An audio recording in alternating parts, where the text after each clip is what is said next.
Presenting The Complete Orson Welles and the Mercury Theater on the Air in The War of the Worlds by H.G. Wells. This is Orson Welles, speaking from London. as the third man. Stand by. We'll be on the air in 15 seconds, Mr. Wells. May I stand no? Stand by, everybody. Mercury Theater on the Air presents Orson Welles as Count Dracula in his own version of Bram Stoker's great novel, Who knows Dracula. what evil lurks in the hearts of men? The shadow knows.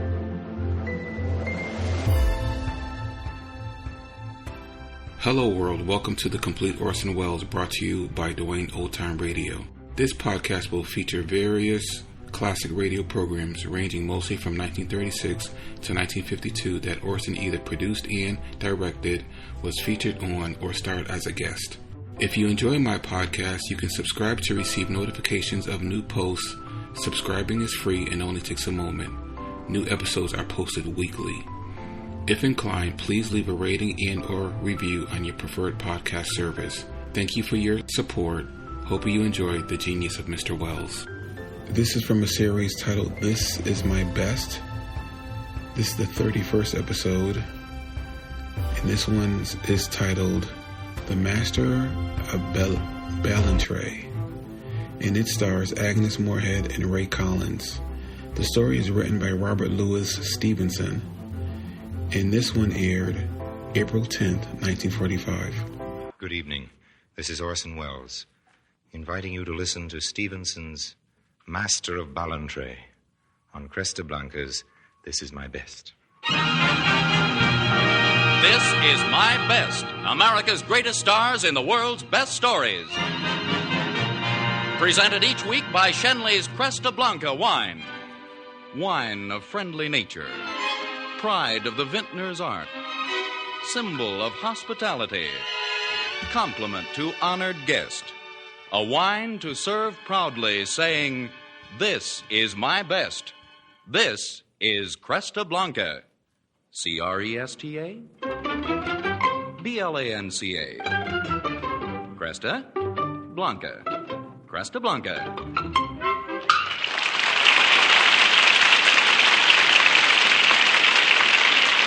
Now, here is our producer, Mr. Orson Welles. Well, we have a great cast tonight on This Is My Best, a real Mercury cast. Agnes Moorehead, Ray Collins, and Alan Napier, who, with your obedient servant, will bring you now The Master of Ballantrae. The scene is Scotland, a strange part of it, a place of barren moors, within earshot of the thunderous surf that beats savagely in all weather on the rocky Solway shore. Twa dories in Doris dear, een to tie and een to ride, an ill day for the groom and a war day for the bride.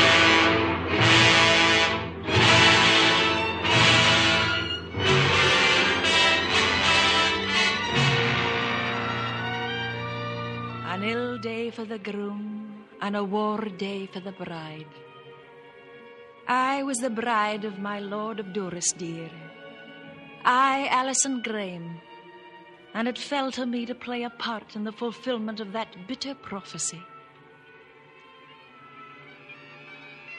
At the start of the wars, on that fateful winter's night in the year 1745, the old laird, Mr. Henry, myself and Jamie, the handsome young master of Ballantrae, were gathered in the great hall to decide a matter of grave import. I will have none of it, I tell you, I will have none of it. Twill do Scotland no manner of good if the lost sons of a line go off to war.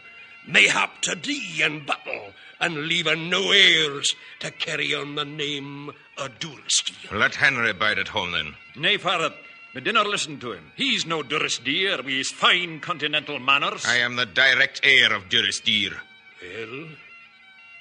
Well, what say you to this, Mistress Ellison? I don't trust my judgment in this matter, my lord, for I've given my heart to Master Jamie, as you know, and would keep him here if I could. Put an end to it. Here's a guinea piece. Will you stand by the toss of a coin, Henry? Aye, I'll stand and far by it. Heads a go, shield a stay. Shield. Henry will sit by the knitting.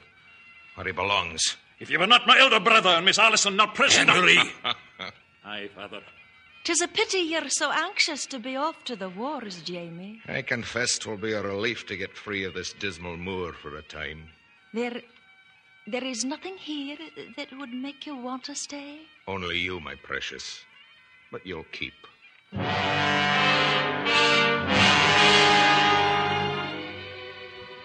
And so it was Jamie rode away to the north, which was the more sorrowful for us to remember when it seemed too late.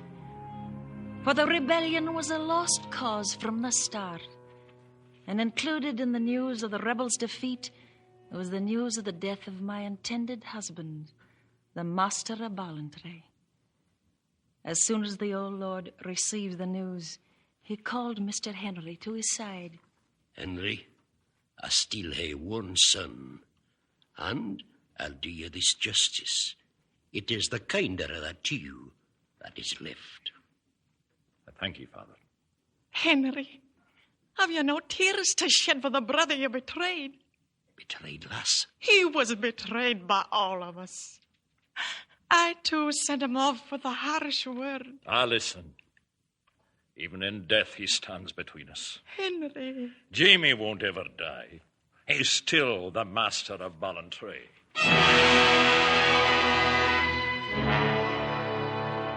He spoke truer than he knew. Some 8 years after that, it happened that Agnes Moorehead, the good and faithful steward of our house, while walking along the rocky Solway shore one afternoon, espied a stranger on the edge of Craighead. Hello there. Here, my good man. Here are some things for Doris, dear. Doris, dear? My master said nothing of expecting a visitor from abroad. Oh, you don't know me, my friend. I know your name and nickname. Come now. We'll miss out on supper at the hall. Mr. Henry will have something besides cold mutton on the board, I trust. Or is he still as stingy as of old? You, Jamie.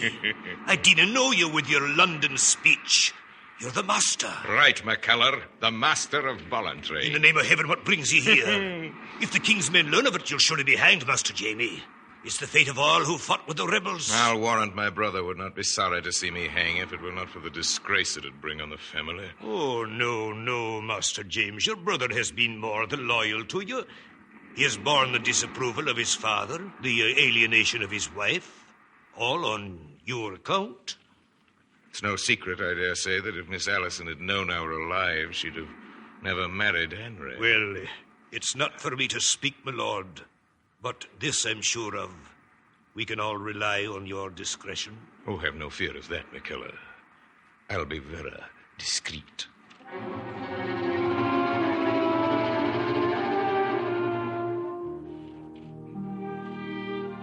You shouldn't have come back, Jamie. I wish you hadn't. Are you like Henry? Do you wish I were truly dead? Jamie, don't say such things. How could you have married him? He was never for you. He loved me, Jamie. I thought he needed me. He's taken my name, my birthright, my intended wife. But what you feel for me deep down in your heart, he can't take that, can he? Allison, answer me. No, he can't take that. Heaven help me. I still love you, Jamie.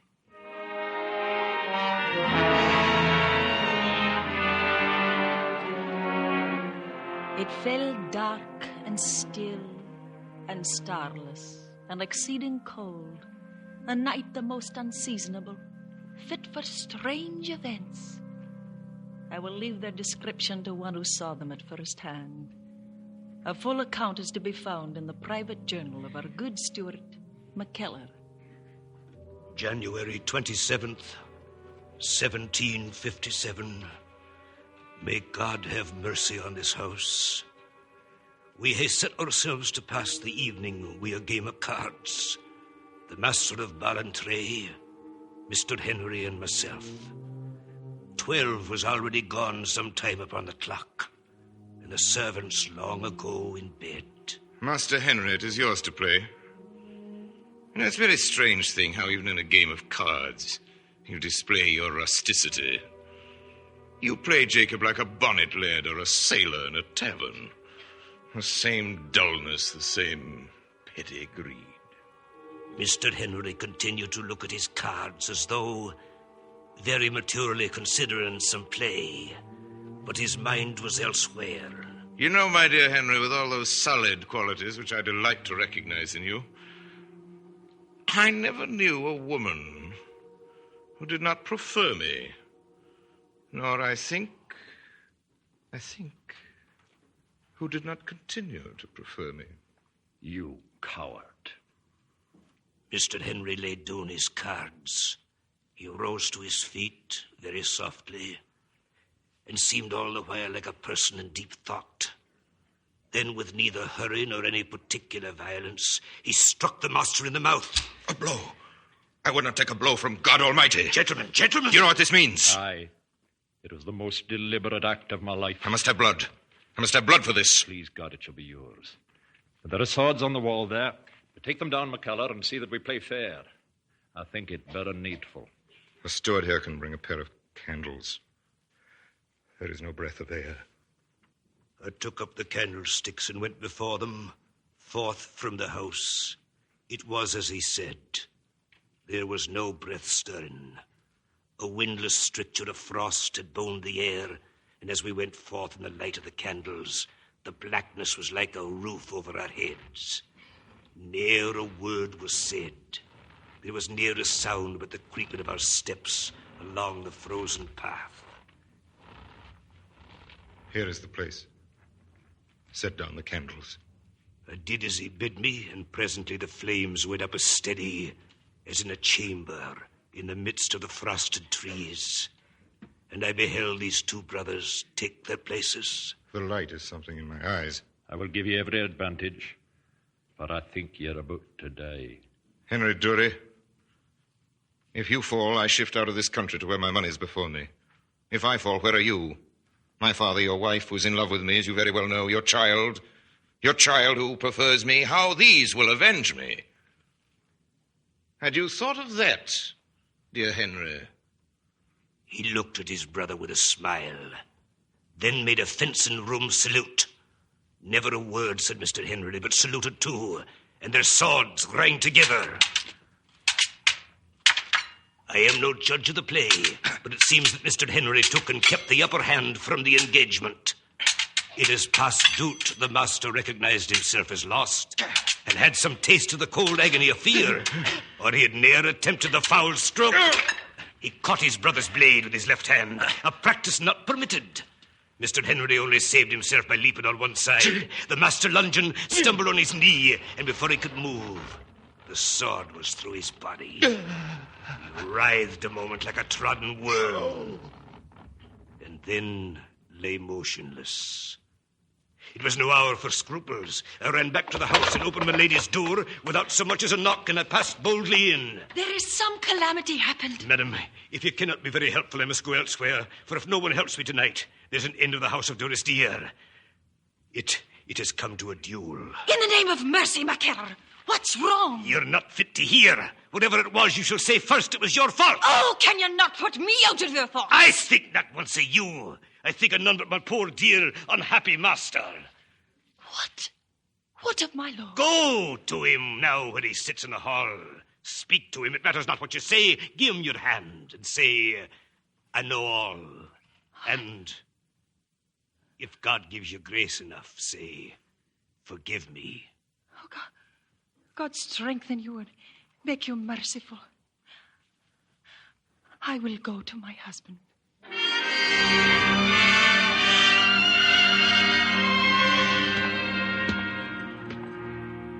I groped my way downstairs and out the door. Outside, I heard the sound of oars, of muffled oars, very guardedly rowing in the bay. I reached the place. My heart thumped upon my ribs. The hair stirred upon my scalp. I listened till my ears ached. The night was hollow about me like an empty church.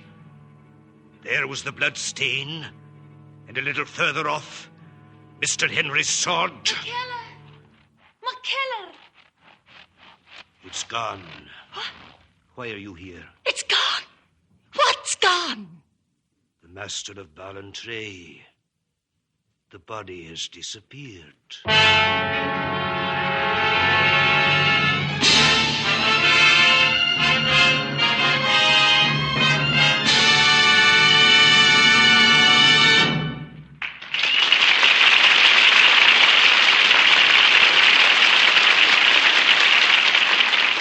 With Agnes Moorehead, Ray Collins, and Alan Napier, Cresta Blanca is bringing you Orson Welles' production of The Master of Ballantrae on This Is My Best.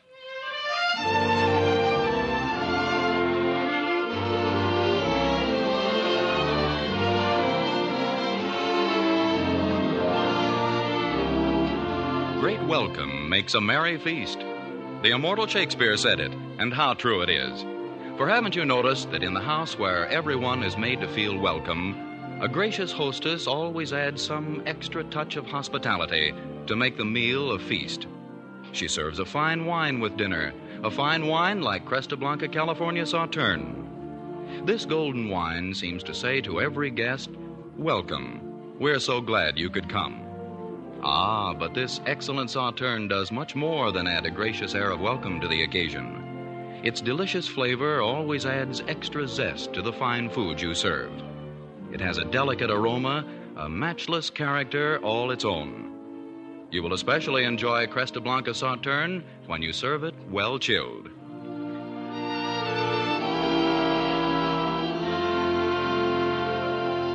Now here is part 2 of The Master of Ballantrae.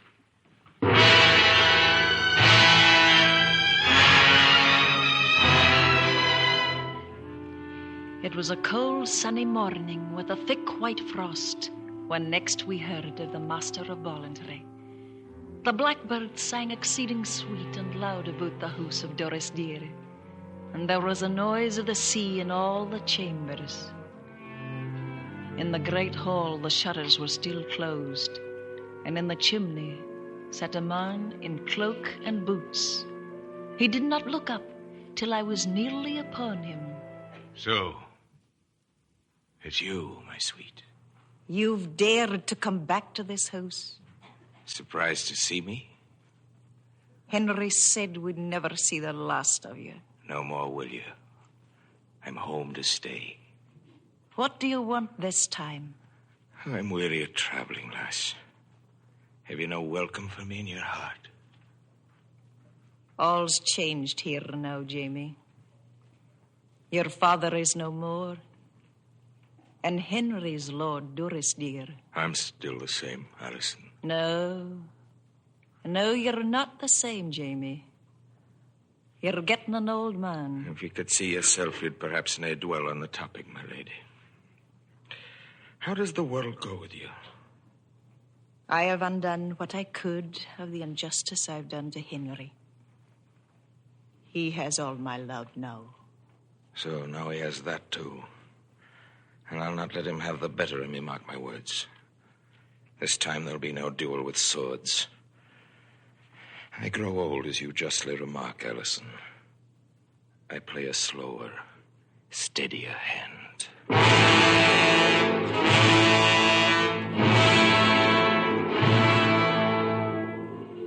Look at him out there. Henry. Look at him, poisoning my son's mind against me. It's not enough he's taken over Doris Dear. He'll have my son as well. Henry, why do we stay on here in this house at all? Come, let's make up our packet secretly today. The first ship that sails shall bear us to the New World. Aye, Alison. We'll go to America. But I'll not leave him lord and master here. Oh, Henry, there is no room in your heart anymore for anything save your hatred for Jamie. McKellar shall continue on at the hall, and not one farthing shall be paid to the Master of Ballantrae. Do you hear me, Alison? Not one farthing.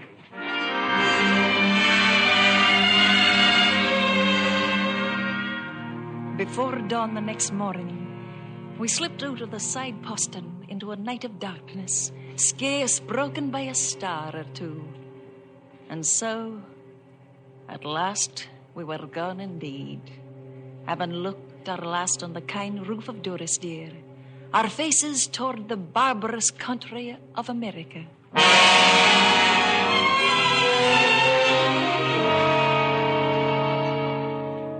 Good morning, McKellar. How's old Petticoats? And a small breakfast party this morning? This is the party to which we must grow accustomed, Master Jamie. My lord, my lady, and the children are gone upon a voyage. Tell me the details of the evasion. I have no orders to communicate their destination. But I will tell you, my dear old Petticoats, they have scuttled off to the province of New York, where my lady, it appears, is the heiress of a plantation. No, now I'll follow them, McKellar, and you'll come with me. I may be poor and penniless, but I'll follow them.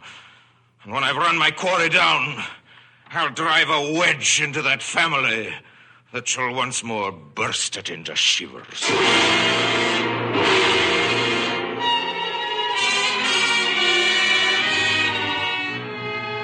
February 23rd, 1763. America.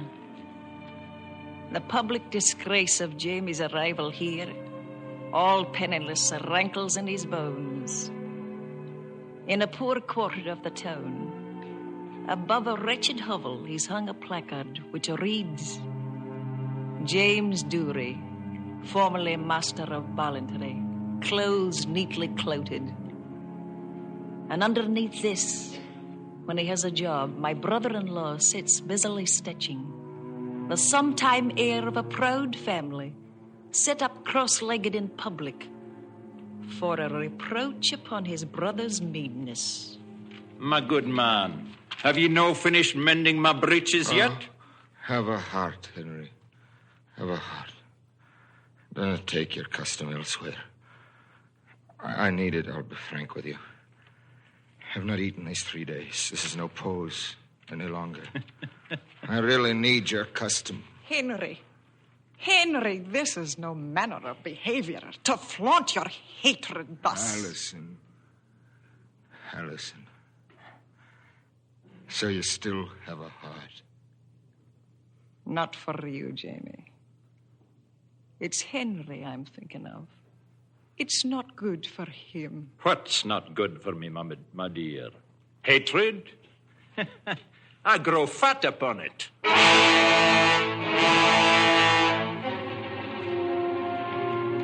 And so it was Jamie. It was Jamie this time who packed up and fled. Where to? We had no word. Not for some months. And then... My lord and lady, I have the painful duty to inform you that the master is dead. Dead? I don't believe it. Aye, my lord, dead he is. Dead in the wilderness. I myself buried him. Where? What did he pretend to die of? Why, he just seemed to sicken, my lord. Just passed away back there in the forest. There it is. You see, Allison, he's not dead at all. He couldn't be. But good heavens, master. The man's buried. I won't believe it till I see it for myself. Do you hear me? Not till I see it for myself.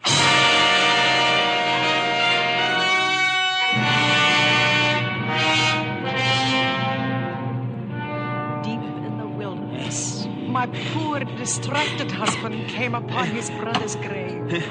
None of us could stop him. I won't believe it. I'll dig him up and see. I won't believe it.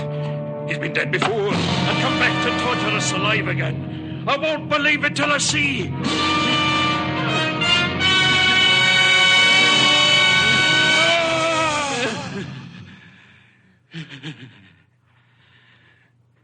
We couldn't stop him. Poor Jamie's body was torn out of its grave. A still night it was, and the moon not yet set. The corpse seemed almost. He lives! He lives! Oh, my dear, you're beside yourself. I saw his eyelids flutter. I saw him look at me with those eyes of his. He looked at me. I knew it. He's outlived me. He's outlived me. I am the resurrection and the life, saith the Lord. He that believeth in me, though he were dead, yet shall he live. Whosoever liveth and believeth in me. My lord of Durrisdeer died in my arms. the two were taken back together to the city. The two brothers. Faithful old McKellar, seeing to everything. With your permission, ma'am, I've penned this epitaph for them. Will you read it, please? Here lies the body of James Dorisdeer, heir to a Scottish title, a master of the arts and graces, admired in Europe, Asia, America, in war and peace, in the tents of savage hunters and the citadels of kings. After so much acquired, accomplished, and endured, lies here forgotten. Read out the rest to me. Here also lies Henry Dorisdeer, his brother, after a life of unmerited distress, bravely supported, died almost in the same hour, and sleeps in the same grave with his fraternal enemy. The piety of his wife and an old servant raised this stone to both.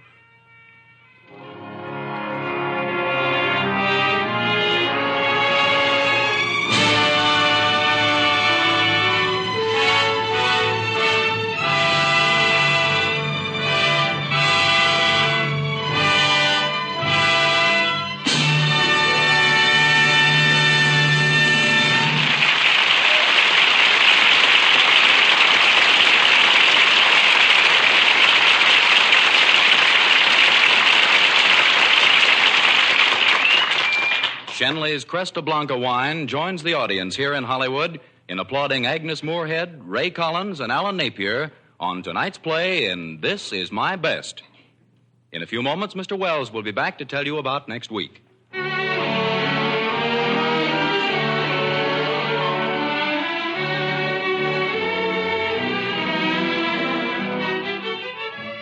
Gracious hospitality has long been a cherished American tradition. And an important part of that tradition has been the serving of a fine wine with fine food, a fine Cresta Blanca table wine. It always adds a gala air to even simple family meals. The next time you invite friends for dinner, plan to serve this excellent table wine with dinner. Then notice how conversation sparkles and how everyone soon feels at home. And remember, the service of wine is simple. Just choose the wine you like the best and serve it well chilled. It may be a red table wine like Cresta Blanca California Burgundy or Claret, or a white table wine such as Cresta Blanca California Sauterne. When the name Cresta Blanca is on the bottle, you can rest assured you have chosen the crest of quality in wines since 1889. Now, Mr. Orson Welles.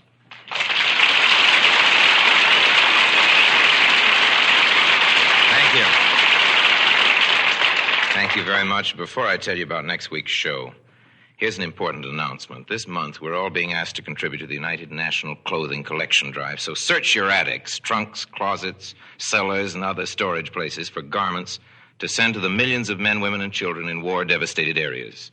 This is not a charity drive, but a patriotic appeal to help those whose need arises from the destruction brought on by the war. And now just a word about the show next Tuesday. It's called Don't Catch Me, and it's a screwball comedy if you ever heard one. The leading lady is, I think I can go right out on a limb and say that I think she's my favorite actress in all the world. After a great deal of trouble, we finally succeeded in getting her on this program. It is with no little pride that I give you her name. I hope I can pronounce it right, Miss Rita Hayworth.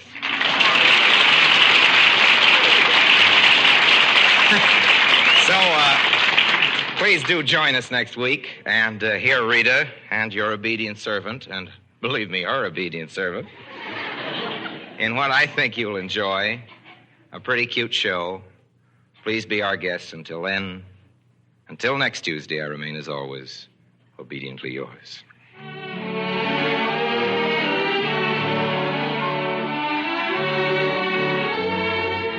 Our Our musical score was composed and conducted by Bernard Katz. Our story was adapted for radio by Robert Tallman. Agnes Moorehead appeared through the courtesy of Metro-Goldwyn-Mayer and may soon be seen in the newly released picture, Keep Your Powder Dry.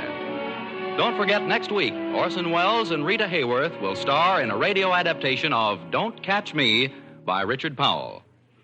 And remember, whenever you dine with wine, and make it the best wine.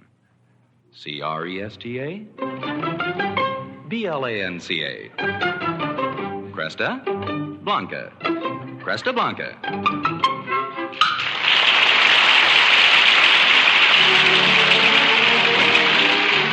This Is My Best, prepared in collaboration with Whit Burnett, editor of the book This Is My Best, is a presentation of the Cresta Blanca Wine Company of Livermore, California, and came to you from Columbia's Playhouse in Hollywood. Vern Smith speaking. This is CBS, the Columbia Broadcasting System.